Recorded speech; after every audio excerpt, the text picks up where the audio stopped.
Russia and US put their heads together over the Ukraine crisis after 12 hours of intense negotiations in Saudi Arabia. Specifics of discussions remain under wraps for now. All eyes on the joint statement likely to be issued by the two parties. Bangladesh continues to face crisis as poverty and food insecurity surge in the last 1 year, possibly under Mohammad Yunus's tenure.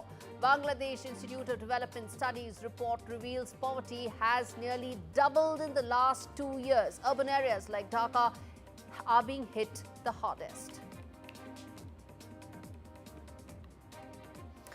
And Sri Lankan President Anura Kumara Dissanayke's office announces Prime Minister Modi will be the first foreign head of government to visit the island nation under the new administration. Prime Minister Modi set to be in Sri Lanka from the 4th till the 6th of April.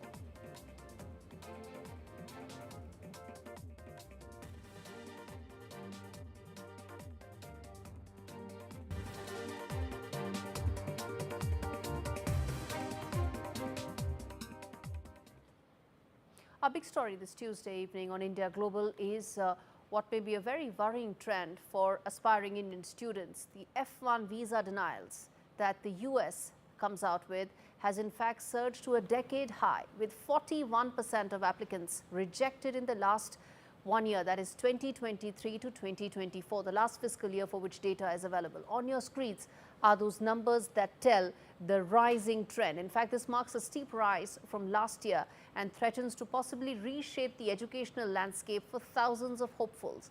In total, about 2.7 lakh students had their dreams dashed as US authorities turned down, as I said, over 40% of the 6.7 lakh F1 visa applicants. For many Indian youth students, the US has long been a beacon of academic opportunity, with India now making up the largest group of international students. But this surge in rejections, alongside a drastic 38% drop in student visa issuances, has cast a long shadow over those aiming to study at American universities. As other countries, including Canada, tighten their borders, India's brightest minds are facing an increasingly uncertain future when it comes to the global education race. As the US government fails to provide clarity on specific rejection patterns, students and families are left in the dark about their chances, forcing many to reconsider their plans or even give up their dreams altogether, which is why we are discussing this in greater detail. Joining me today are two experts to talk more about what this means for Indian students and how significant is this crisis, because remember, this is pre-Trump era. Is the Trump era going to be worse? Is something that I'm going to put forth to the panelists joining me. Naveen Chopra, founder chairman of the Chopra's Group, and Mr. Sudhanshu Kaushik, executive director of the North American Association of Indian Students. Sudhanshu, good to have you on the show. And likewise, Mr. Chopra as well. In fact, Sudhanshu, let me start with you, which is that some of these numbers are in fact the pre-Trump era, aren't they? Where the uncertainties that are there of the Trump administration weren't there, but still the numbers indicate a drastic fall in terms of the way in which foreign students are being perceived. Absolutely. This has less to do with politics for the first time in about 6-7 months, and more to do with the methodology in place that takes out and crunches this number, but also the supply and demand. The fact is that U.S. colleges in the United States have expanded their reach. They've also invested a lot in outreach across the world, and the metrics in which they use to judge acceptance and denial has also changed. Just in the past 3-4 years post-COVID, standardized tests would be a non-negotiable. Now that rate of how many required standardized tests colleges take has decreased substantially, and has made education in the United States more accessible and equitable. But at the same time, what's happened is that while you're going out, reaching, people are applying, the fact is that there are unqualified people in certain cases, or not the most qualified people that are attending it. So I think it has less to do with politics and the current administration and the back and forth that's happening, and more just how education is changing. Indeed. And let me put that to Mr. Chopra. Your company has been advising students about going overseas for a really long time. So what's the message right now that you would give to all those students evaluating American universities as an option? Seriously, I would say that if you don't want your visas to be rejected, don't go down the route of fraudulent documents, forged bank statements, and so on and so forth. As you rightly said, we've been in this line of work for the last 30 years, since 1995. And largely throughout the years, even though we have absolutely nothing to do with the US embassy or no interfacing with the US embassy, it's just the way we've been processing students, and this is well known, our visa rejection rate is almost zero. Why? Because we do not touch a student who comes or asks questions or behaves in a fashion where we know that there's some forging of documents going to be there, or there's some clandestine under the table stuff going on. But if I may, just conclude by telling you that while you're quoting a rejection rate of 41%, I looked at our rejection rate in this period, it's 8%. Okay.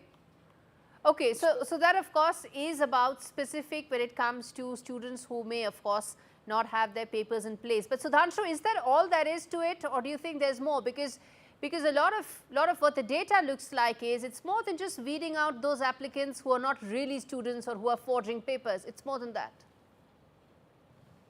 Yeah, I mean, I think that's a big part of it. Mr. Chopra is right. The fact that when they're expanding education and access to education, especially from the home state that I come from, Haryana, there are people that are trying to get access to a visa to be able to just go to the United States without the intention of studying ever at all. Now, so yes, it's a large factor due to weeding out qualified versus unqualified, but it's also just a trend, Guri. I mean, look, higher education at the end of the day is just a business. It's part of a larger capitalistic kind of society, and there are trends in which people are choosing to pursue higher education or to stay at home and be able to invest in their business. People are choosing between invest in a 2-year degree or getting married. So these are personal choices because the outcome of kind of financial viability with an education and without an education at a U.S. higher education has gone back and forth. I still think that we're going to have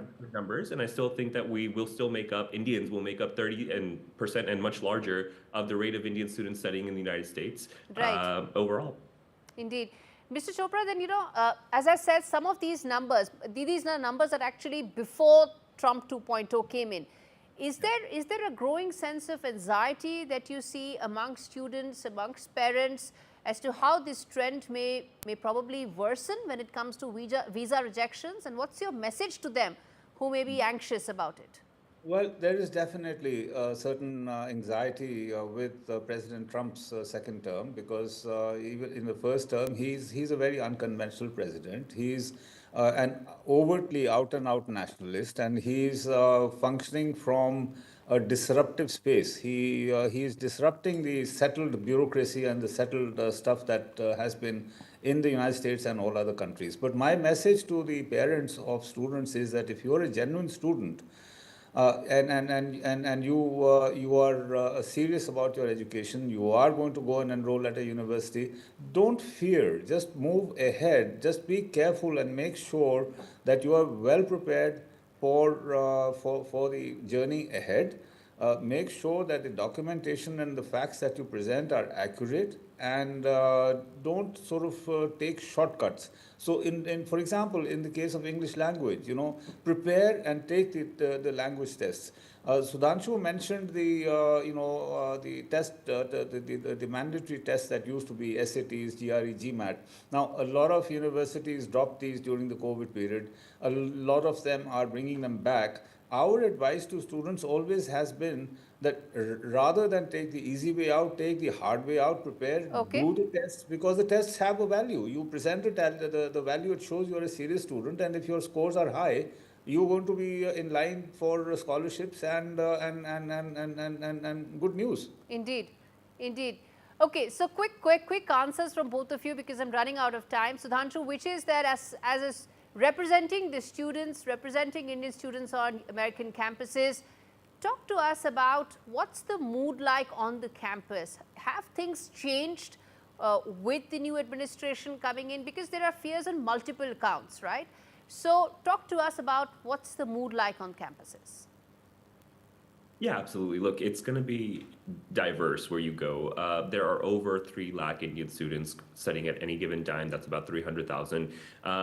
The reality is that yes, the mood has dampened because of job prospects, because there's an additional scrutiny when it comes to visas, and will the visa then transform into an H-1B, and then will you get a lottery, and then there's just all this uncertainty. That being said, I don't see people that have said, oh, I'm not going to go to the United States to study because Trump is the president. It just does not exist, right? There is still very much that enthusiasm, excitement to be able to get and access higher education in the United States. So I don't think that's something that is a fear. I think job opportunities and settling down and seeing a foreseeable future in the United States is somewhat that's. Okay, Mr. Chopra, very quickly, are there any other countries that are now being preferred by students and parents, besides the US?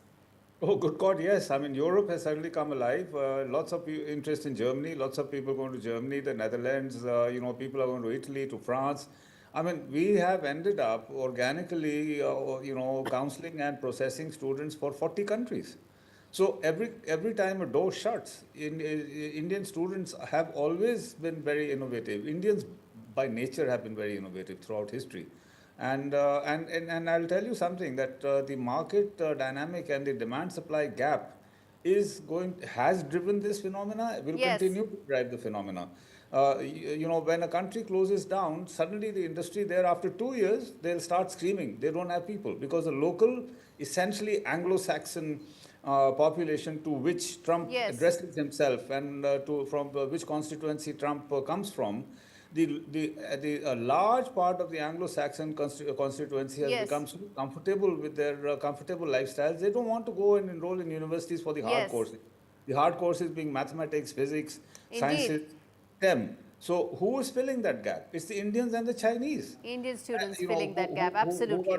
Who are investing in themselves, and in the process of investing in themselves, they are being picked up by the companies. I mean, NASA would not collapse, but would suffer heavily if all the Indians walked out. All right, that's a great note to end this conversation. Thank you so much, gentlemen, for speaking to me on a trend that's worrying, but hopefully Indian students will be able to tide this rough patch going forward. On that note, a quick break. We come back on the other side with lots more. Stay with us.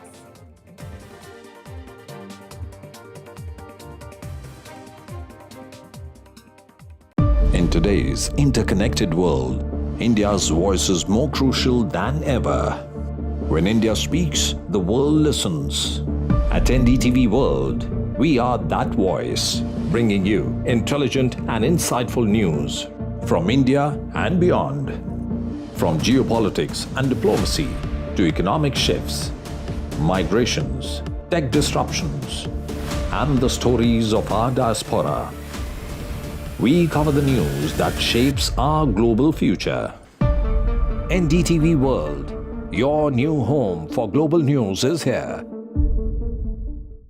From interesting tech startups to industry-leading companies, politics, sports, culture, curry, cricket. Oh, there's so much to talk about. Like me, if you too thrive on interesting conversations, this is a show you cannot miss.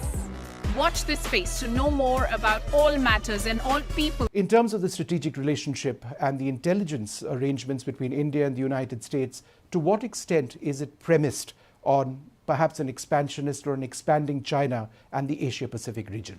You know, the ties between our two countries, the United States and India, go very, very far back. And so what we're continuing to see is a strengthening of that partnership and recognizing that the mutual interests of both of our countries are centered around peace, prosperity, freedom, and security.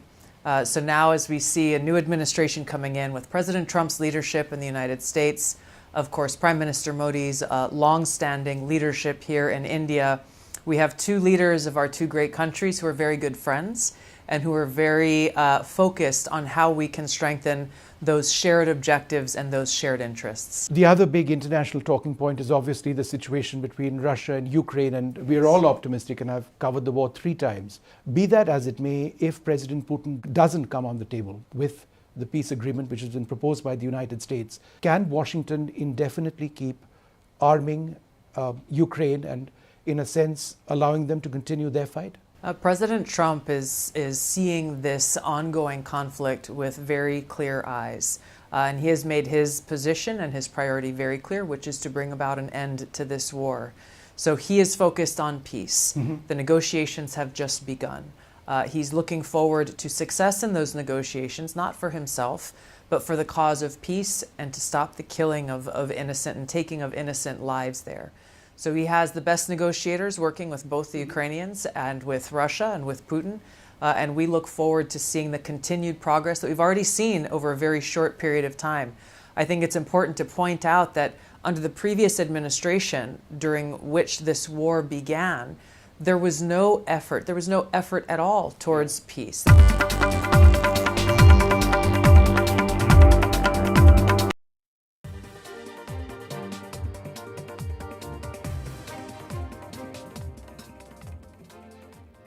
In a chilling move that reeks of authoritarianism, Pakistan continues its iron grip on Balochistan by arresting prominent Baloch leaders.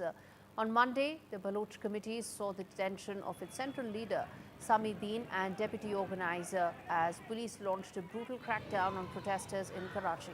Despite the heavy-handed repression, BYC issued a fiery statement vowing not to be silenced by the government's cruel actions. The arrests have been met with scathing criticism from the Baloch human rights group, labeling them as acts of state terrorism and calling out Pakistan's fascist regime for silencing peaceful dissent. And in an official statement, BYC denounced Pakistan's barbaric tactics, accusing the government of running a militarized oppression machine bent on crushing all opposition. The arrests, framed as abduction-style operations, are seen as part of a long-standing genocidal policy aimed at erasing the Baloch identity through enforced disappearances, extrajudicial killings, and systemic repression. BYC's condemnation echoed beyond borders, calling for international human rights organizations to hold Pakistan accountable for its growing list of atrocities. The treatment of activists like Mehrang Baloch, who was also detained while protesting in Quetta over the weekend, underscores the state's unrelenting crackdown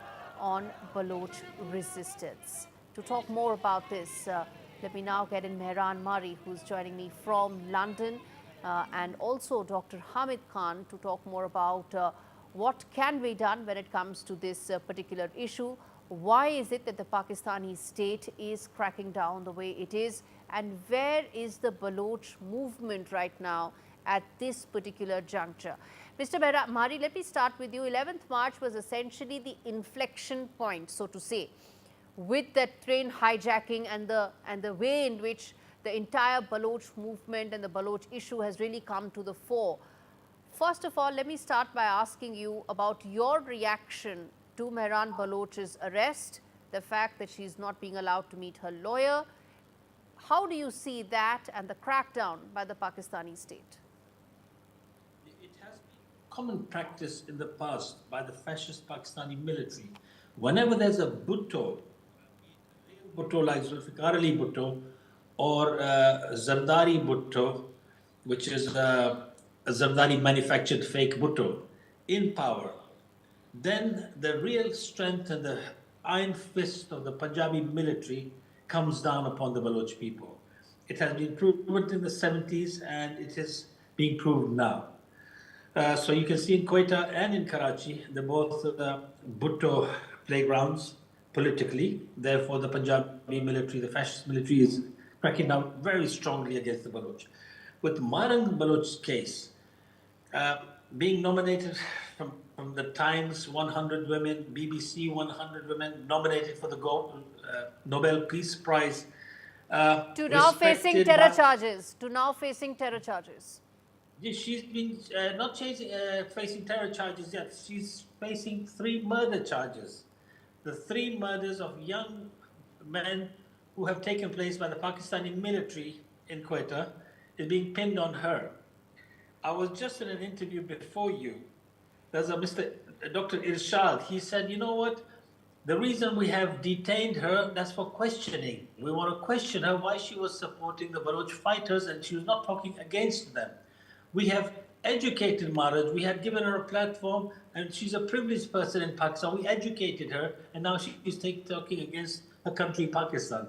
These guys are really unaware of reality. They're so detached from the real situation on the ground. Okay. They live in cuckoo land.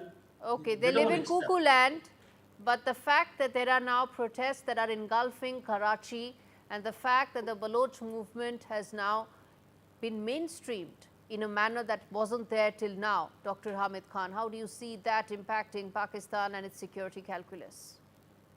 Yes, Gauri. I mean, I have seen for the last few days, yes, it has been highlighted sadly by the supporting of Indian media and who supported the terrorism in Pakistan. No, I'm not through this supporting anything. bluffering. I'm just pointing out what is there. I'm not supporting anything. Yes, I would like to say something. No, you can please say all explain. that you want to, sir. Yeah, But I'm yeah, just thank you. correcting the fact that nobody here Yeah. is supporting what is happening. We Yeah, are okay. reflecting the facts. Go ahead, make Okay. your point. If you would, if please kindly, if you have asked someone to give his opinion, let me hear out, please. Okay. Okay. There is one thing is very clear that if Maran Baloch or any of her allies did not have ethical courage to even condemn the terrorism, right? And then they expect that the law will not take the due course. It is not going to accept it by a lawful regime. And secondly, I mean, few dozen people who are already sponsored and funded by RAW and other foreign elements, if they want to carry on some kind of protest against the will of the 97% of Balochis, the government is not going to allow them to carry on such kind of acts against the state and against the Pakistan's existence. Third thing is that Marang Baloch or anybody who thinks that by supporting terrorism, by killing the innocent labor persons, by just looking at their ID cards if they are Punjabis, and then on the other hand, the foreign element, raw supported element, again, DLA, carry on. Dr. Hamid Khan, I am carry giving you on. all the time to speak. You are speaking freely. Nobody is interrupting you. But that doesn't give you the license to go ahead and cook up stories rubbish. and use It my is- it is platform what it- to okay. further that. It is Sorry. okay. As I Okay. said, It is- you have all the freedom to express Sorry? your views, It is- but yes, not yes, the yes. freedom to use this platform to talk No, about cooked I up am- stories. I am talking on- My I am talking question on- is very simple. Simple Okay. question, simple answer. Which Okay. is Simple Karachi is answer is- engulfing in protests. Yes. How do you see Pakistani state handling it? Pakistani state is handling it fully lawfully and the way the terrorists should have been handled. The only reason is that Pakistan state believes and have all the evidences of Indian involvement in shape of Kulbhosh and Yadev and in shape of many dossiers which we have provided Dr. in Khan, the then, United the problem is I am according you all the respect and privilege that I do I'm to trying every to guest on the explain my panel. point. You don't seem to be I'm worthy trying- of it. That's No. what it looks like. I'm going to give Gauri. Mr. Mari the chance to counter this before we wrap things No, up. I would like to say Sorry, that I'm if going to you give would Mr. Mari, respect- who's been patiently waiting. As I said, make your point. No cooking up of stories on this No, platform. I'm giving Yeah. you the evidence. I'm letting you know the reality. Mr. Mari, please. Yes, you do realize it's so difficult to have a debate or conversation with a Pakistani establishment spokesperson because they have to read out from the card what's written over there and they won't listen to anything else. Now, the thing is, I mean, they keep Now, on saying raw, if he's but I will accusing show me you and you're something not else. stopping him, There's a does it document, make sense? Please, sir, give me an opportunity to speak. This is a Guardian article of yesterday. And this is probably in response to what 3 days ago ISPR and their military intelligence was circulating a document. They've given up on raw now. Now they say the MI6 and MI5 is running a campaign against Pakistan in support of Balochistan and PTI and PTM. So they are really dreaming up a lot of things. I do realize they're guilty. So the guilty mind is cooking a lot of stories. Therefore, this Guardian article of yesterday really Can I say explicitly something? explains what's happening in Balochistan. There is a war, there is a fight, yes, of independence, but there is an illegal occupation and there is atrocities committed by the fascist military of Pakistan in Balochistan. The Guardian's saying it. I am not saying it. It's the doing of the Pakistani military in reaction. All this is happening. Coming to Maran Baloch. Can I Maran Baloch reply is a now? peaceful activist working within the perimeters of the so-called democratic Pakistan, which is not. It's a military state. But she's working within your fake constitution of 73. According to that, Sunni Baloch was dragged from her hair, put in trucks in Karachi, and they're disrespected. They have disregard for any human rights. Yes. So we believe the international human rights organizations will come down heavy-handed on Pakistan and its fascist military regime this time. Indeed. Everybody is asking for the release of Mehran Baloch. But of course, Dr. Hamid Khan here, speaking for the Pakistani deep state and establishment, cooking up stories without giving a valid reason for Mehran Baloch's arrest, and the fact that the Balochi people and their movement needs to be addressed beyond just crackdown. I'm going to slip into a break, come back on the other side, talk more about the latest as far as what happened when Donald Trump's regime administration, in fact, inducted a journalist in war plans. Stay with me. I'm going to come back to that story after this break.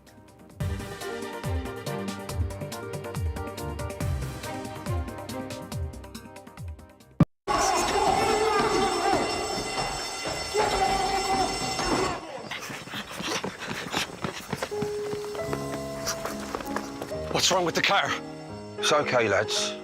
I'm with the AA. Bombay mix. Because the AA has more expert patrols across the country, you'll be back on the road in no time. No wonder more people choose the AA. Join today. Who doesn't love a good deal? Meal deals. Be rude not to deals. Seal deals? Or a bit of deal or no deal? We've got free-to-play deals with no deposit required. And up to £1,000 to be won every day. Get that good deal feeling only at Tombola. In terms of the strategic relationship and the intelligence arrangements between India and the United States, to what extent is it premised on perhaps an expansionist or an expanding China and the Asia-Pacific region? You know, the ties between our two countries, the United States and India, go very, very far back. And so what we're continuing to see is a strengthening of that partnership and recognizing that the mutual interests of both of our countries are centered around peace, prosperity, freedom, and security. So now as we see a new administration coming in with President Trump's leadership in the United States, of course, Prime Minister Modi's long-standing leadership here in India, we have two leaders of our two great countries who are very good friends and who are very focused on how we can strengthen those shared objectives and those shared interests. The other big international talking point is obviously the situation between Russia and Ukraine, and we're all optimistic, and I've covered the war 3 times. Be that as it may, if President Putin doesn't come on the table with the peace agreement which has been proposed by the United States, can Washington indefinitely keep arming Ukraine and, in a sense, allowing them to continue their fight? President Trump is seeing this ongoing conflict with very clear eyes. And he has made his position and his priority very clear, which is to bring about an end to this war. So he is focused on peace. The negotiations have just begun. He's looking forward to success in those negotiations, not for himself, but for the cause of peace and to stop the killing of innocent and taking of innocent lives there. So he has the best negotiators working with both the Ukrainians and with Russia and with Putin. And we look forward to seeing the continued progress that we've already seen over a very short period of time. I think it's important to point out that under the previous administration, during which this war began, there was no effort at all towards peace.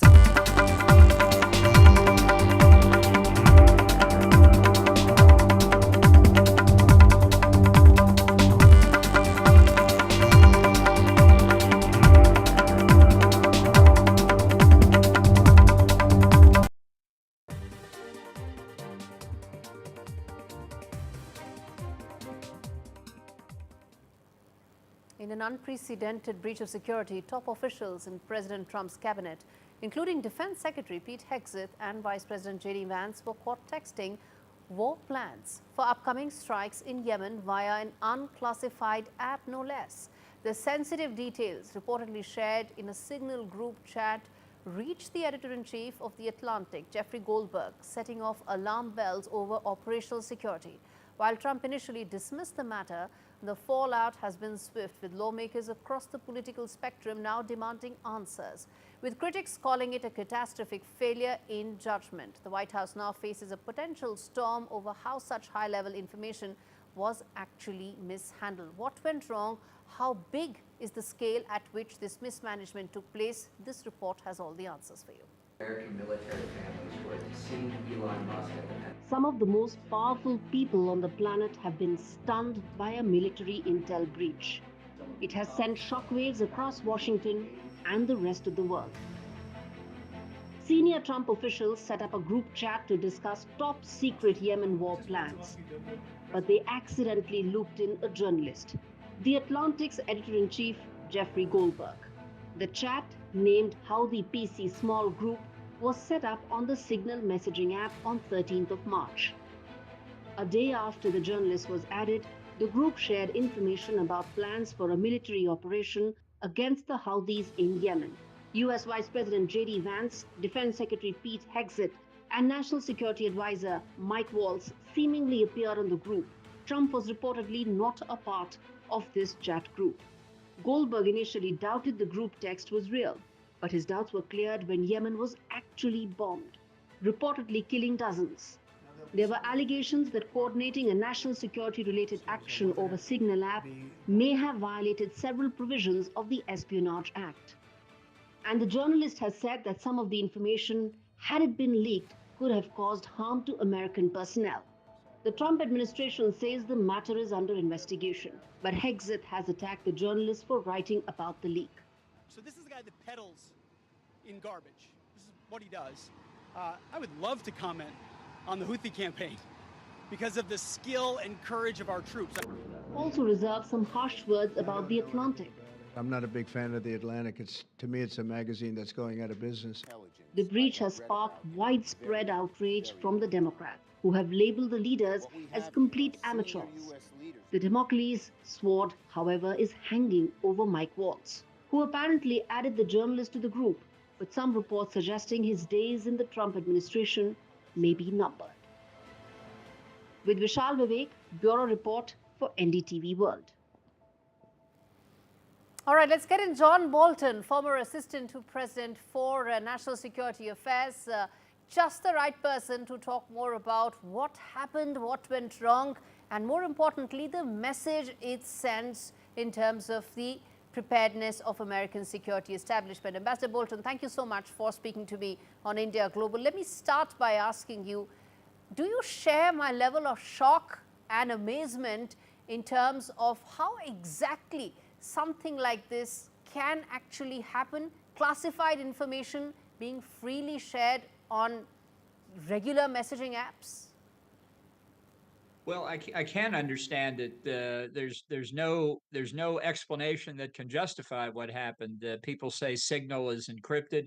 Well, that's interesting, and maybe it is to a certain extent. But the U.S. government over many years has spent an incredible amount of money to develop a completely secure communication system, and senior officials who deal in the national security space should always use that when dealing with classified information, whether it's by written communication, whether it's by telephone, whether it's over video conferencing facilities. There are ways to do this secure in every case, and to do anything else has no explanation. So not only is it stunning that this was set up to begin with, one question to ask is, in the 2 months of the Trump administration, is this the first time they've done this? One thinks probably not. And given the number of cabinet level and equivalent officials on this chat, maybe 9 or 10, every one of whom has enormous responsibilities to protect classified information, up to and including Vice President Vance. Yes. Not one of them during the life of this group ever said anything like, why are we doing this on Signal? Indeed. Also about the fact, before I come to the divisions within the group in terms of their thoughts about handling this entire issue, I want to quickly ask you about the fact that Democrats have said that this is very amateur-like handling of national security issues. What do you have to say to that, given the fact that America runs the most sophisticated intel apparatus in the world? Well, as I say, I just can't understand it. I'm not trying to portray myself as more virtuous than any of the people on that group. I'm just saying it's inconceivable to me that anybody would do this. I mean, I can't get past that point. Yes. Why else have all this classified capability if you don't use it? Indeed, absolutely. Which brings me to ask you that there are divisions within the Trump administration in terms of dealing with the threat or the issue regarding the Yemen Houthis, isn't it? Vice President Vance had a completely different view. How do you view that division of thought within the administration? Well, I think there's an important point here that I deduce from this article, and I don't know any more about the group chat than anybody else who read the article, but it sounds as though this is the kind of discussion that you have before a presidential decision is made, not after the president has already made it, which he apparently had. So I think it could indicate a breakdown of the National Security Council process. It certainly reveals that Vice President Vance doesn't think very much of Europeans. Maybe he thinks differently of Indians. I don't know. I'll have to ask him that. But it is a pretty stunning break that you see within the administration, and now, of course, the whole world sees it. That's a very valid point you made, sir, which is that such questions, if at all, when they are asked, they're asked prior to president approval, not after that. That's a very important point you made. Now, let me ask you about the impact this could have in terms of the credibility of Team Trump. Well, I think it's a very serious problem. Again, to come back to the participants in the chat, all of whom are high-level officials or involved in the White House or national security. Two of them, the Director of National Intelligence, Tulsi Gabbard, and John Ratcliffe, the Director of the CIA, are in charge of keeping what's classified. They are the keepers of the secrets. And yet they participated in this signal chat, and as far as we can tell, never said anything about it. So if I'm a foreign intelligence official wondering about Gabbard or Ratcliffe, when they couldn't even see a clear breach of security when it was put right in front of their faces, what's going to happen if we share very sensitive intelligence from our point of view? I think it's a real problem for the United States because of what we see here. How do you see this being addressed by the administration? Of course, there's a probe being announced, but in terms of the fallout, the impact, the questions it raises, how do you see this now being dealt with by the administration or by the president himself? Well, the best we know so far is yesterday when the president was asked about it, he said he hadn't heard it. Well, maybe he hadn't heard it, but he's heard it now. He does not seem to have said anything during the remainder of the night on Monday. So now we'll see on Tuesday what happens. There is testimony this afternoon, long scheduled testimony before the House Intelligence Committee by the heads of the key intelligence agencies. It's an annual event, the annual Global Threat Assessment. So both Tulsi Gabbard and John Ratcliffe will be testifying. You can guarantee that this breach of security is going to be a major subject of questioning, certainly by the Democrats. And I don't think it's going to go away today. So I think the only real risk that any of these people have is if Trump is suffering from it personally. Otherwise, I don't think there'll be much of an investigation, and I don't think any of them will be forced to resign. Now, if Trump starts to get burned by this, then we could see something very different. So far, as of morning Washington time on Tuesday, that hasn't happened yet. Okay. Again, a very relevant point you made, sir, that if it comes down to President Trump's credibility, probably then heads could roll, maybe more severe action could be taken. But in terms of the impact this has on national security, do you see that being compromised? Because you made a very valid point at the beginning of this interview, which is that this may not have been the first time something like this may have happened. Right. Well, I think everybody's going to say if the Americans can't figure out how to conduct discussions, and you need sensitive discussions in times considering military action, when they have the capability to do it. This was not some exigent circumstance where people were out of touch and had to rely on less than satisfactory communication. My guess is most of these people were sitting in their offices where they could have used a classified internet connection, and then there would have been no possibility that the editor of the Atlantic could have been added to the chain, since if you're not, if you don't have a security clearance and you don't have access to the machinery that allows you to do this, there's simply no possibility anybody else can get in. So I think Okay. foreign governments are going to have a lot of concerns. Finally, sir, how do you see this in terms of the perception and the questions that are time and again raised about cyber threats, maybe some Russian agencies hacking this or Chinese agencies hacking this? All these are threats that the American establishment only has raised in the past. Do you see those concerns now probably being more talked about and addressed given what has happened? Well, they certainly should be. These threats are real. They're continuing. They're changing and growing worse all the time. We don't know what foreign intelligence services may have already penetrated signal or gained access to the equipment, whether it's their computers or their cell phones or whatever these officials were using. We just have no idea how bad the compromise might be. And that's one reason why I think there really does need to be a serious investigation. I'm just very skeptical it's going to happen until Trump sees his own image and reputation being affected negatively. All right, Ambassador Bolton, we leave it there. Thank you so much for speaking to me on a story that has actually stunned the world and many would say shaken how American establishment, the security establishment, has been working so far. Thank you so much for that expert analysis. And on that note, viewers, we slip into a very short break. We come back with the latest unfolding in Bangladesh and Turkey. Stay with us.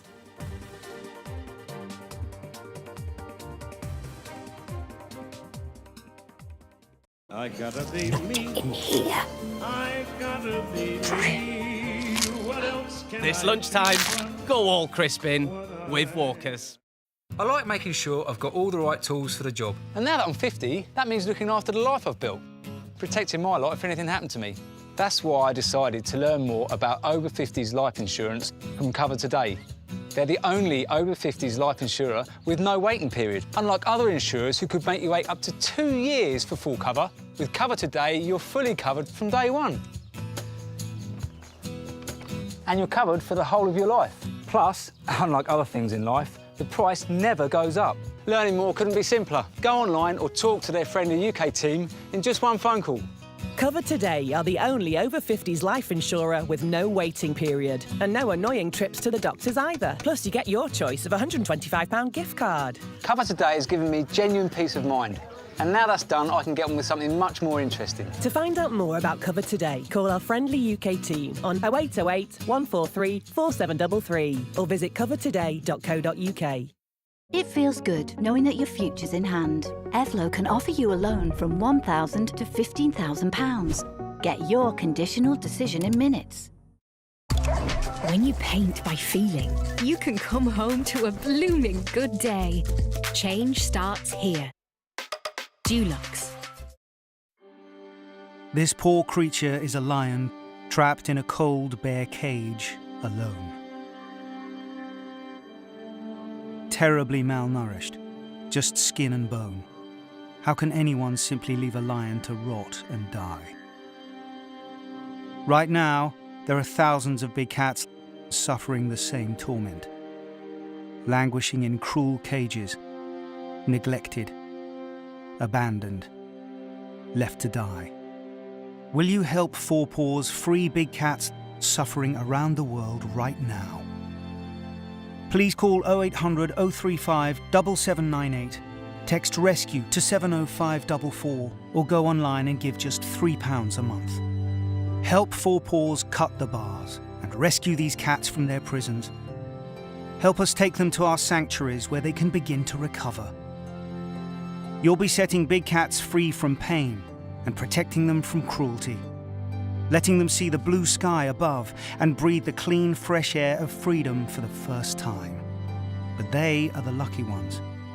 Please call 0800 035 7798, text RESCUE to 70544 to give £3 a month via your mobile phone. Because if no one cuts the bars and frees these big cats, they will die trapped and alone.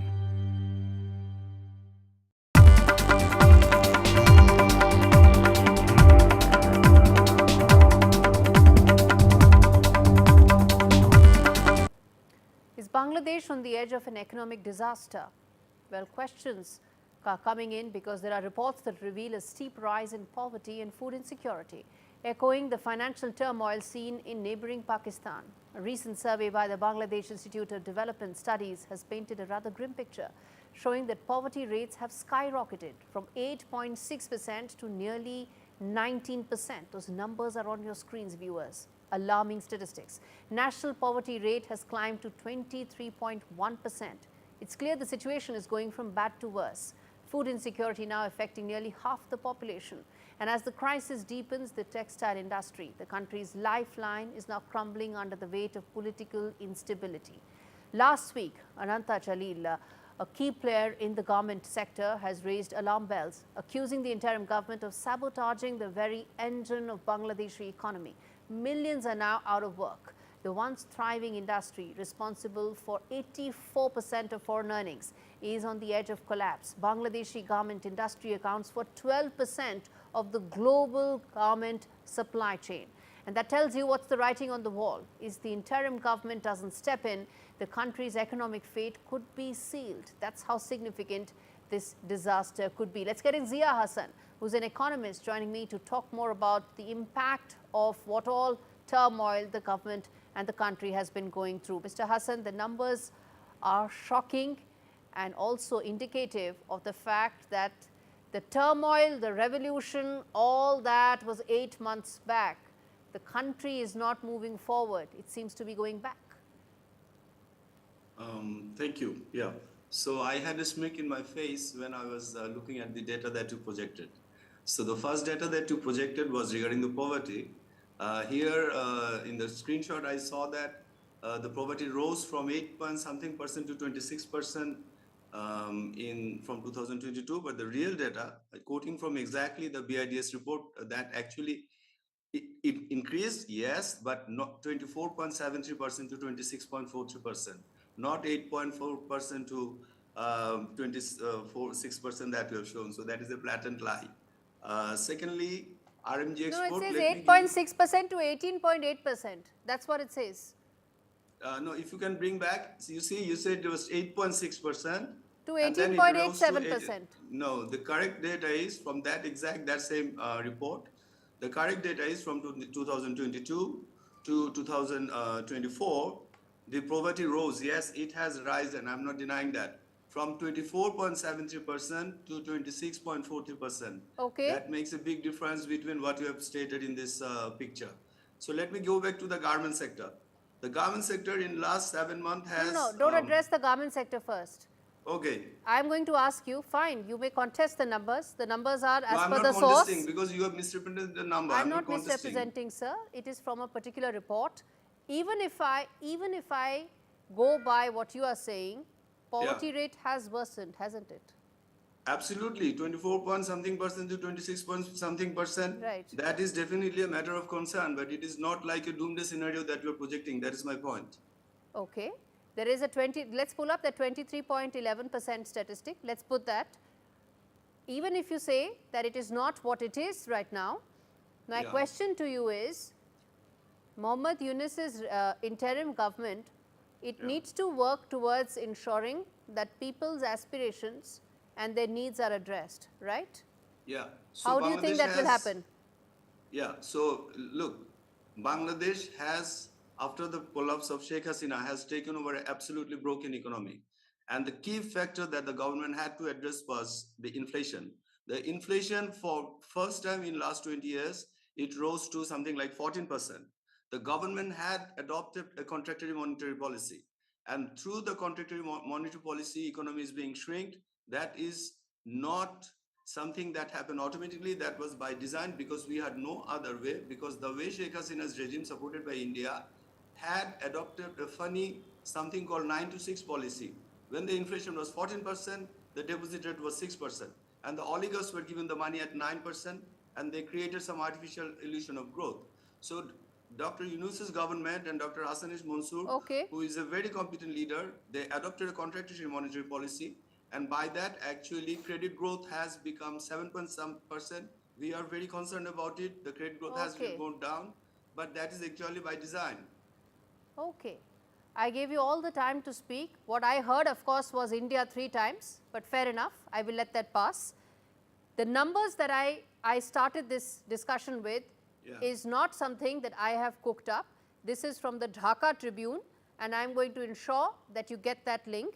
This is from the Dhaka Tribune, where the numbers have been quoted. I don't quote Dhaka Tribune. I quote Bangladesh Bank and the BIDS which is report. the BBS data, which is saying 8.6 to 18.87%. Okay, but the fact is, if it was not 8%, then it was not as good. That's the only thing. Had it been 8.6%, it's single digit. No, that means it's very good. But again, as I said, it is from Dhaka Tribune, sir. These are not my numbers. Your answer only I heard India, India, India again, and of course Sheikh Hasina 3 times. So between 3 times of Sheikh Hasina and 3 times of India, that's all I heard. Nothing else. But I have one more question. No, I'm going to give you all the time. I'm going to give you all the time, Mr. Hassan, and I know a fair about economics as well, but this is not a debate about economics. The other question I'm going to ask you is, what is your mantra to fix the Bangladeshi garment industry? Garment industry? Unless you are debating that also, that the garment industry is not in doldrums. Oh my God, you don't know how hard I'm coming. Bangladeshi garment industry, please go, don't check up Dhaka Tribune. It is a Awami League supported I hope you're not going to say that the garment industry is doing very well. I hope you're not planning to say that the garment industry is doing very well. If you are going to say that the garment industry is doing very well, then let's have a different discussion about the weather, baby. Let's do that. Let's do that. Okay. So, thank you so much, Mr. Hassan, for joining me today. If we are going to debate like this, I don't think it's helping either the viewers of your... Either they are helping the viewers or you putting out your data. Thank you so much, Mr. Hassan. I'm going to come back to you at another time, maybe on another issue, hopefully when we'll have some clarity on how we want to address it, viewers. The fact of the matter is that just a couple of years ago, Bangladesh had one of the highest growth rates in the world. In fact, its per capita income was far higher, was very much in line with some of the fastest growing South Asian countries. It beat Pakistan. It was much higher than Pakistan. Fast forward 2 years, another democratically elected prime minister being ousted, and Bangladesh is already following in the footsteps of failed state, which is Pakistan. From the turmoil on the streets to the reeling garment industry, the stories of Dhaka and Islamabad, unfortunately, are looking eerily similar with each passing day. Shifting focus now to the latest in Turkey, where Ekrem Imamoglu, a name that rings like a bell in Turkey's political arena. He's jailed for unimaginable accusations. This mayor has become the thorn in Erdogan's side, turning the heat up in a political showdown that's shaking the very foundations of Turkey's democracy. With millions rallying behind him, the battle is increasingly becoming a fight for the soul of Turkey. But will the winds of change be enough to topple this political giant, or is this just another storm in a teacup? This report tells you. İstanbul'daki bir yolsuzluk operasyonu bahane edilerek sokaklarımızın karıştırılmak istendiğine şahit oluyoruz. In the heart of Turkey's stormy political landscape stands a man who dares to challenge the might of President Erdogan. Ekrem Imamoglu, the 54-year-old mayor of Istanbul, has gone from political underdog to a national symbol of resistance. But now, as he faces charges of corruption and terrorism, his future remains uncertain. Imamoglu's rise to power began in 2019, when he pulled off a stunning victory in Istanbul's mayoral race, defeating Erdogan's ruling AKP in a bitter contest. After his first win was annulled, Imamoglu came back even stronger, sweeping to victory once more and ending a 25-year conservative grip on the city. His success marked a turning point in Turkey's politics, showing that change was possible even in Erdogan's shadow. His victory in Istanbul was not just about one election, it was a statement that the political status quo could be challenged. But his political fortunes took a sharp turn on the 19th of March. Arrested on charges ranging from bribery to embezzlement, Imamoglu was thrown into pre-trial detention. The allegations, termed wild accusations by his supporters, have sparked a firestorm of protests. His arrest, critics say, is part of a broader crackdown on opposition figures, an attempt to eliminate Erdogan's most formidable rival. With his arrest fueling an ever-growing wave of opposition protests, Imamoglu remains at the center of a political storm that's threatening to engulf the nation. As the fight for democracy intensifies, one question remains. Will Turkey's turbulent political tides finally change course, or is this just the calm before a bigger storm? Arjun Samar Mahindran for NDTV World. Viewers, the bottom line is that the jailed opposition leader is now the opposition's official presidential candidate. For 2 decades, Erdogan has reshaped Turkey to secure his rule. But Imamoglu's rise is a dark and a stark reminder that even the longest reigns can crumble. Erdogan's attempts to silence his rival only fuels the flames of unrest. As the future of Turkey hangs by a thread, the battle between autocracy and democracy is now intensifying. This might very well be the beginning of the end for Erdogan's 22-year-long reign and his big empire. And with that, we wrap things up on this edition of India Global. Thanks so much for watching.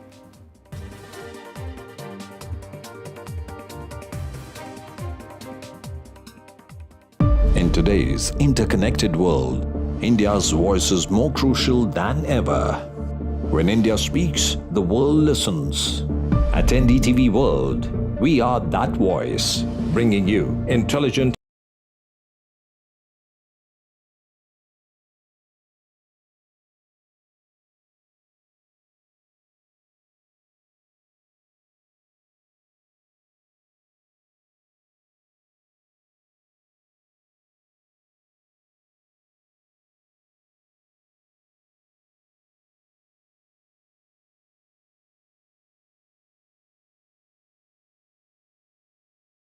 We know that living with diabetes can make daily life a challenge, and we're here to help. I felt very low with the diagnosis and very lonely as well and embarrassed. I think people don't necessarily realise the impact that being diabetic can have on you and the amount of extra decisions you have to make a day through carb counting every single thing you eat. If you're struggling with the everyday challenges diabetes can bring, become a Diabetes UK member today. Receive this informative welcome pack and Balance magazine. Balance magazine has been very good in giving me tips to manage my diabetes on a day-to-day basis. One of the things I was recommended to do was exercise. What motivated me was my love of dance, and I got that back. Join a community that really understands. Call 0800 035 7605 or go online to become a member for just £3 a month. At Vodafone, save £792 with the Google Pixel 9. Plus, with Circle to Search, you can instantly search anything on your phone without switching apps, only on Android. Hurry, deal ends 17th of April. Go online or in-store today. Vodafone. If your garage looks like this, you need Tougher Man. A leading supplier of shelving for your home or business. Assembly is quick, easy and boltless. Buy 1 bay from just $59.99, or you can get 3 bays from only $119.99, saving you nearly £60. Plus you get a 5-year Storelex steel guarantee. Order now at tougherman.co.uk. Who do I trust for business insurance?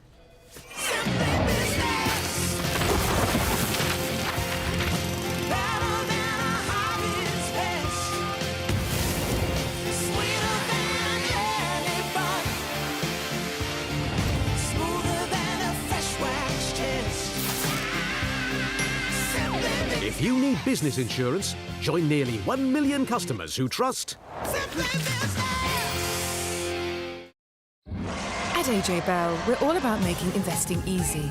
Open an award-winning ISA today in under 15 minutes. AJ Bell, feel good investing. What are you so happy about? I've just made a claim. We could be owed thousands. My claim group? Yeah, the cars we bought on finance, well, the lenders could have charged hidden commissions. It's dead simple to claim. Hey, I had 2 cars before we met. Go to My Claim Group. You could be owed thousands in hidden commissions from cars you bought on finance since 2007, even if you can't remember the details. Done. Simple, eh? Go to My Claim Group now. Claims made simple. Kerala's drug crisis remains a major concern. The state launches a concerted drive against drugs after 588 minors reportedly sought rehab in just the first 2 months of this year. Drug cases in the state are 3 times that of Punjab in 2024.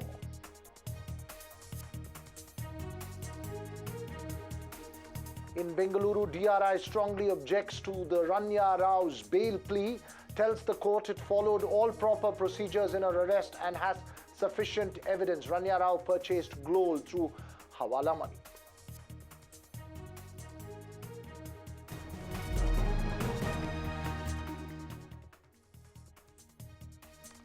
First up this evening to that important battle against drugs in Kerala after a worrying surge in addiction to narcotic and psychotropic substances in the state. The state has roped in students, police, cinema personalities and influencers from all walks of life to renew its campaign against drugs. 588 minors have sought de-addiction in the state in just the first 2 months of 2025. As soon as that data was tabled in the State Assembly, there was an immediate reaction and emphasis on the need for sustained action. The Union Home Ministry, remember, had flagged that in 2024, Kerala has flagged 3 times the number of cases that were registered in Punjab under the Narcotics Act. It could be because of heightened reporting, but there were 27,700 cases that were booked last year in Kerala. Uma Sudhir has the details.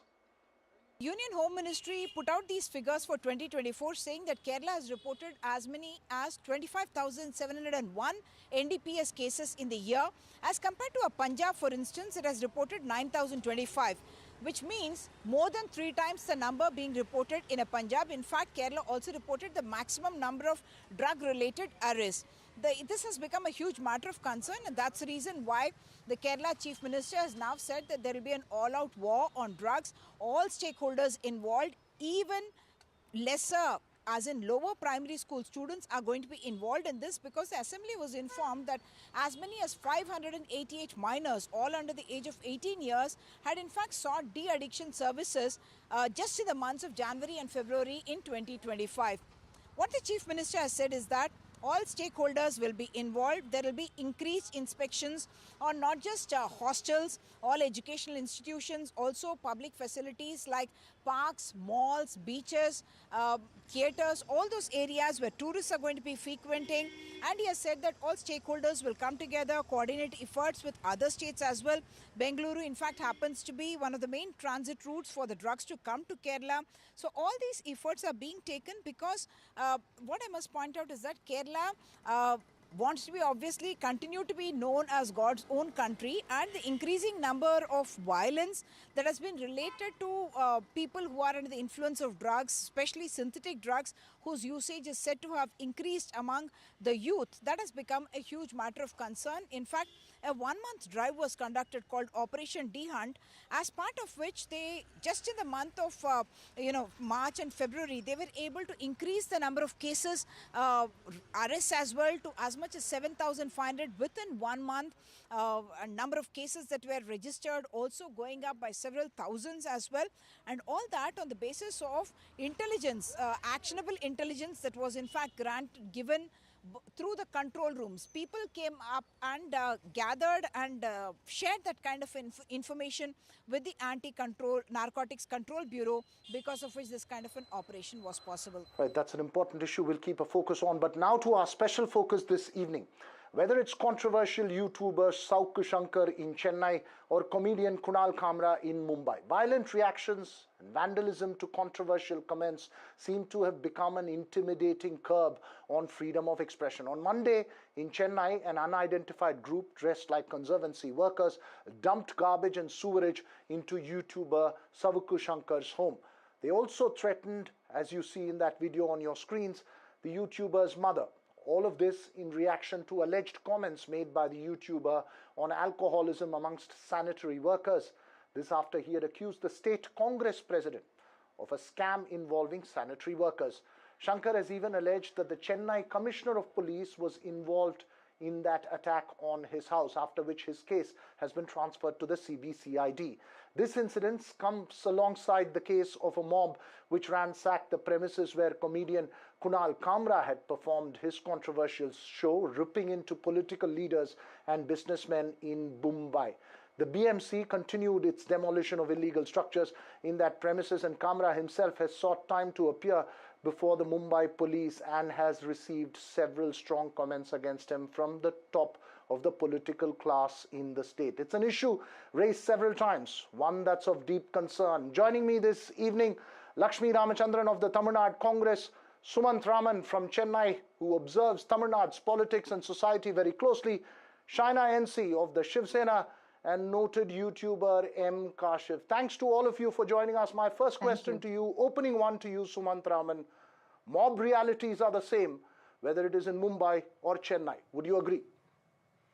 Absolutely. And it cuts across political parties too. I mean, just like the BJP controls the narrative on national media, the DMK controls the narrative on in Tamil Nadu. And very importantly, Sauk Shankar has been one of the very few people who has been taking on the state government. So this is not the first time that Sauk Shankar is facing this kind of an issue, though this is the first time that his house itself has been attacked. The point really is the intolerance cuts across political parties. This is not about whether it is BJP, Shiv Sena, Congress, DMK, across political parties. There is a complete intolerance of criticism. And I think that the only way that we can fix this is through some kind of independent institutions that can function without fear of the ruling government. I know it's a very far-fetched thing to say, Veera, but I think that there's no other solution. Look, this particular case, or at least in the Kunal Kamra case, at least for appearances, some 11 people were arrested, and though they got bail and all that, they were produced before a magistrate. Something was done, FIR was registered. In this Sauk Shankar case, until a few hours ago, to the best of my knowledge, there has been no FIR. There is a CSR. All these people are on camera. Some of them, none of them have even made an attempt to hide, their faces. And there is a conversation today that has been released where... Lakshmi, I will speak to Shaina. I will pose questions to Shaina and Kashif, and we will discuss the Kunal Kamra case. But first, in this Sauk Shankar case, it's perhaps a reality that the political parties, irrespective of which side of the political spectrum are, rarely condemn strongly such action, and such mob action would not be possible without political support. Good evening. Drawing parallels between what happened in Maharashtra and Tamil Nadu is incorrect, is what I would say. In Maharashtra, including the chief minister, nobody has condemned what happened. The chief minister has in fact justified. He said that the freedom of speech comes with its limits, with its own limits. In Tamil Nadu, everybody has condemned the attack, especially Congress leaders. I just want to read out a few lines from the statement of the All India Congress Committee in charge for Tamil Nadu, Mr. Girish Chodankar. He said in his tweet, "The appalling and ghastly attack that occurred at the home of YouTuber Sauk Shankar in Chennai is highly condemnable. Reports indicate that the assailants resorted to throwing human excrement and dumping sewage in a blatant act of aggression." He's gone on to say, "Such acts of violence are unacceptable in today's society, especially in a country that prides itself on its democratic foundations and the freedom of speech enshrined in the Constitution.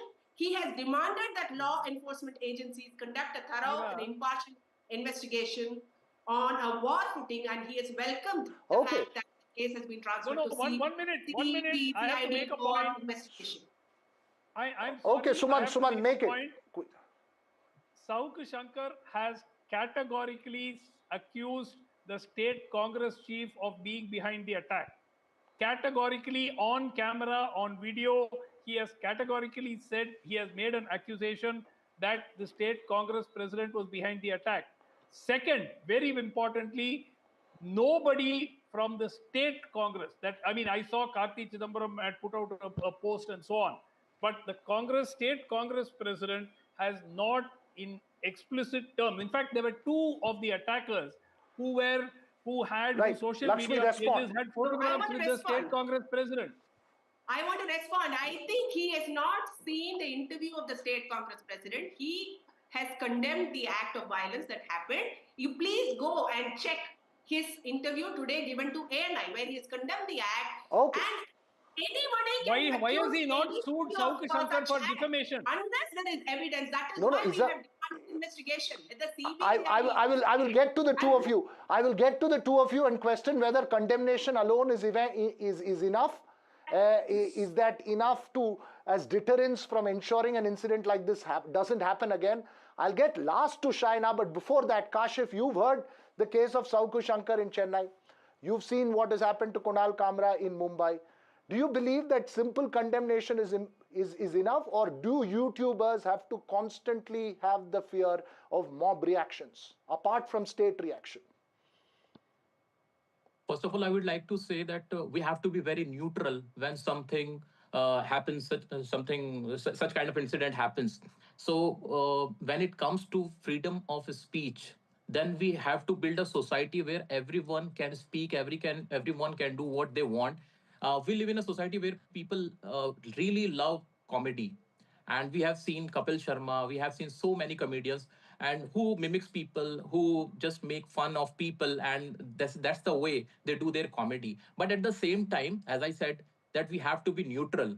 You should not cross the line. You should understand the feelings of others. But at the same time, do such people come when a girl is raped? Do they vandalize property? Do they ransack? Do they do such kind of things? No, they do not protest when something very heinous has been done. But they come in support of their political leaders. Their sentiments get hurt just because they have a simple agenda which they follow. Right. As a society, we need to understand the freedom of speech, but at the same time, we need to respect the feelings of people. Shaina, go ahead. So for the outset, I would like to say that freedom of speech, one has heard repeatedly, does not mean that you have the freedom for vulgarity. Humor is the essence of life, and all of us know that, yes, wit is a part of our society and part of the viewpoint of many people who have had opinions, contrarian opinions. But does humor mean humiliation? Does humor mean condemning and condescending comments on somebody who has an aspirational story of an auto rickshaw driver becoming the most popular chief minister and deputy chief minister? Does humor mean that you can call somebody a traitor? Does humor mean that you can just go to any extent under the garb of renting a comedian who chooses to be a puppet and a stooge to certain political parties under the guise of comedy? I'd like to say absolutely not. The job of a comedian is not to be a political activist under the garb of taking on certain parties who have an agenda and a diversionary tactic. And yes, but please, Shaina, the question is the reaction of vandalism to it. Yes, I'm coming to that. Is vandalism and force the reaction because there is legal recourse? I am coming to that. For every action, you will have a reaction. Now, if you are condescending and obnoxious towards my leader, as a political activist or as a political karyakarta, there is going to be a backlash. Not that one is saying that that's the right approach.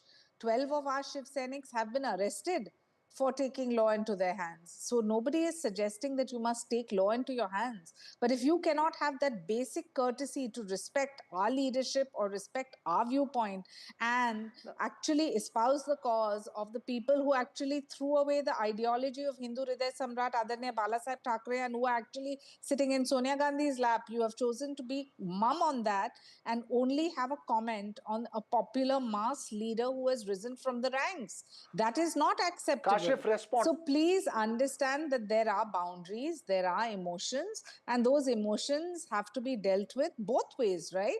You can't just say that why the backlash. There was something you did where you propped to be a puppet and where you sold yourself as a comedian as if it was a rented act. I think you cannot. Okay, Shaina, Kashif will respond. You call the Supreme Court a supreme joke. Kashif, go ahead. You have jokes. I think you cannot defend someone. You cannot defend violence by saying that every action is having a reaction. No, So I'm not that's not a justifying it, but I'm justifiable saying that comment. That's action not a was justifiable taken. comment. 12 people You were should have the arrested, place right? of dissent. You will have to face the dissent, and you have to accept that in a positive way. We have seen so many Bollywood actors and actresses. They have been mimicked, they have been made fun of, but they never react in that way. For example, if Salman Khan fans come in support of Salman Khan and just started vandalizing public property and saying we are very offended whatever people have done, whatever comedians have done. So we will not have proper comedy. We will lose the comedians because By we are calling just somebody curbing a them. traitor? You know, the calling question of somebody a who is traitor? But that doesn't mean you vandalize property. A You mass just leader who start is your threatening leader someone's who has mother. delivered on ground. Said exactly the same thing. Sumant There is a Raman, video weigh in of on Mr. this. Sumant No, Raman, one weigh in on second. this. There is a video of Mr. Ajit Pawar saying the same thing. Did they go and vandalize Mr. Ajit Pawar's office? I mean, I don't understand. And the second part is, who gives them the authority, whether it is BJP or Congress or anybody else, to take the law into their own hands, to say that, if we think that it is bad. I mean, who has given the authority? That is the problem. The problem is when you're in power, the government looks the other way when vandalism happens by the ruling party. End of story. So in Lakshmi, 2.5 years, the point is 2.5 years, can I make a limited point? Just 30 yes, seconds, please go not ahead. even. Please go ahead. In 2.5 years, when Eknath Shinde was the Chief Minister of Maharashtra, you have not had one arrest, one combative measure vis-a-vis any criticism. We have welcomed criticism. We have welcomed journalists who have contrarian opinions, legitimate voices of dissent, and there has been no case. If you take contrary to cut to maybe the Ubata Sena, they arrested so many people. Nobody seemed to have a problem then. They arrested people for calling their leaders penguin, etc., etc.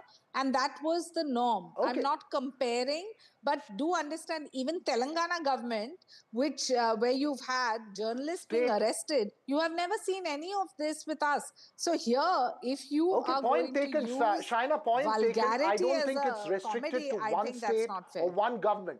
The larger issue here is, Lakshmi, the point that's being raised, and correct me if I'm wrong, Kashif and Sumant Raman, is that a YouTuber is a soft, easy target. If the same thing had been done, if the same accusations like what Savukri Shankar had been made by a big media house, the Congress or any other political party would find it difficult to take it back, whether it's the DMK or whether it's the Shiv Sena. The YouTuber becomes a soft target. Lakshmi. Yeah, I mean, whoever targeted him has to, the investigation has to reveal who targeted him. His accusation is that, a certain person was behind it. I mean, that anybody can accuse anybody else, but it's only the investigation that will reveal who the persons behind the attack were. No, but this is a person, Lakshmi, who had a Gundas case that was filed against him. There were several cases. Finally, he had to be released by the Supreme Court. Nobody spoke up in Tamil Nadu.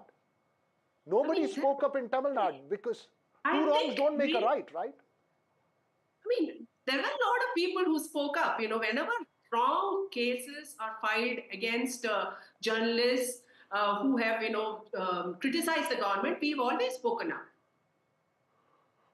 Okay, so you say, Sumant? No, Veera, I think that, look, there is no distinction between political parties.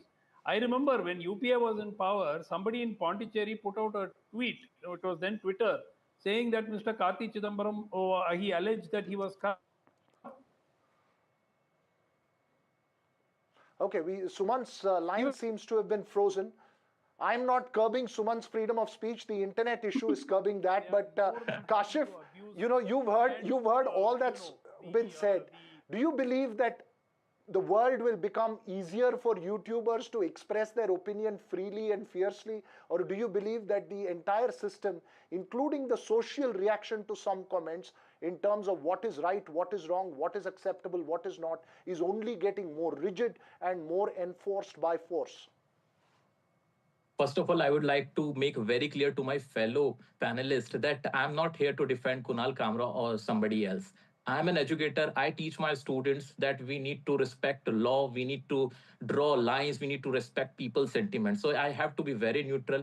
And in that context, I'm saying whatever has been done, it promotes hooliganism and it is a very violent act and that should be condemnable. You cannot there should be a way of protest. You can file case against such people, such comedians, such YouTubers. That's fine. That's totally fine. If your sentiments get hurt, so it's acceptable. Okay. But when you are promoting violence, when you are doing such acts, so that comes under the right of speech. That comes under the freedom of speech, in fact. So that's why I'm saying that when we say that, okay, there is a reaction of every action, then somewhere we are just promoting, we are just defending their whatever they have done, their crime. Yeah.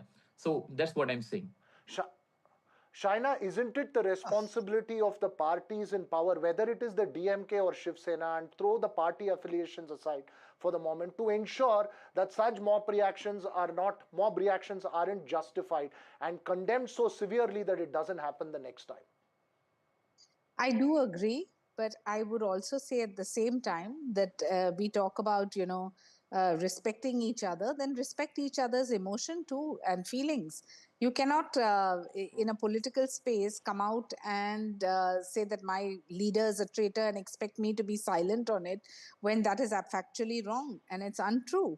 And it's maneuvered by a political agenda which is apparent to one and all. And this is the same